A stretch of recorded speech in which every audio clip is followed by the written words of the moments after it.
آج کل کے اس جدید دور میں چھوٹی بیماری کے لیے ہم فوراً ڈاکٹر یا مہنگی دوائیوں کی طرف بھاگتے رہتے ہیں، مگر کیا آپ کو یاد ہے وہ وقت جب ہماری دادیاں اور نانیاں گھر کی بے چینی اور بیماری کا علاج کچن میں ہی رکھی چیزوں سے کر لیتی تھیں؟ وہ نسخے جن میں شفا بھی تھی اور کوئی سائیڈ ایفیکٹ بھی نہیں تھا۔ ہم آپ کو بتائیں گے قدیم بیبیوں کے وہ 5 حیرت انگیز ٹوٹکے جو آج بھی اتنے ہی پر اثر ہیں۔ پہلا نسخہ ہے پیٹ کی تکلیف اور ہاضمہ۔ پرانی بیبیاں کہتی تھی کہ اگر پیٹ میں درد ہو یا بد ہاضمی ہو تو آدھا چمچ سفید زیرہ اور 1 چٹکی نمک کو نیم گرم پانی کے ساتھ لے لیں۔ یہ نسخہ منٹوں میں گیس اور جلن کو ختم کر دیتا ہے۔ ان کا ماننا تھا کہ پیٹ کی حفاظت ہی اصل صحت ہے۔ موسم کی تبدیلی کے حساب سے کھانسی اور زکام کے لیے بیبیاں بتاتی تھیں کہ ٹھنڈے پانی کے بجائے ادرک اور شہد کا کہوہ بنا کر پئیں۔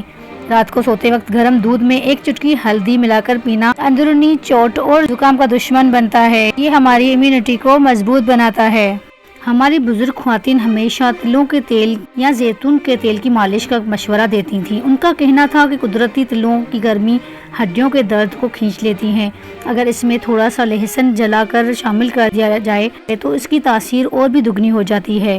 اب چوتھے نسخے کی طرف چلتے ہیں جو ہے ہمارا سکون اور نیند کا آنا۔ آج کل نیند کا آنا ایک عام مسئلہ ہو گیا ہے۔ قدیم بیبیوں کا کہنا تھا کہ سوتے وقت پاؤں کے تلوؤں پر سرسوں کے تیل کی مالش کرنے سے ذہنی سکون ملتا ہے اور نیند گہری آتی ہے۔ یہ ایک ایسا سٹیپ ہے جو آپ کے دماغ کی تھکن کو منٹوں میں دور کر سکتا ہے۔ 5واں نسخہ عورتوں کی خوبصورتی کے لیے ہے۔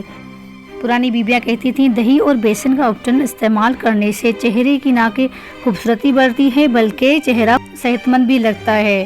تو پیاری بہنوں، آپ کو یہ نسخے کیسے لگے مجھے کامنٹ کر کے ضرور بتائیے گا اور اپنی زندگی کو فطرت کے قریب لائیں۔ اگر آپ کو یہ ویڈیو پسند آئی ہے تو اسے شیئر ضرور کریں اور مجھے سبسکرائب کرنا نہیں بھولیں۔ اللہ آپ کو صحت و تندرستی عطا کرے، آمین۔